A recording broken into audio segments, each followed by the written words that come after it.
Across the Mediterranean on an overcrowded boat, Mervat Alsman watches her journey from the war of Syria to the eventual safety of Britain.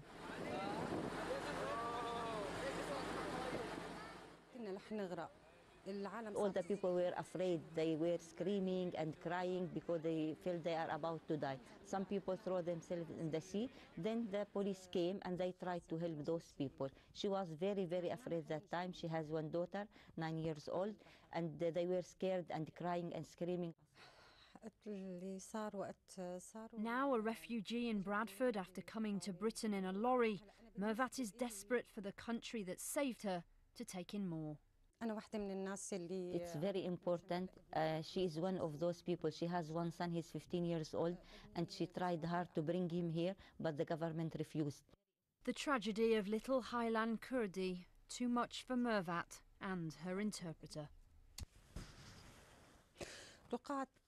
It's a very difficult situation when you see such a child who should be playing and enjoying his life. In Manchester, Hayan and Hala and their 2 children play after he risked his life at sea for 8 days to escape. The parents scared to show their faces as relatives are still trapped in Syria.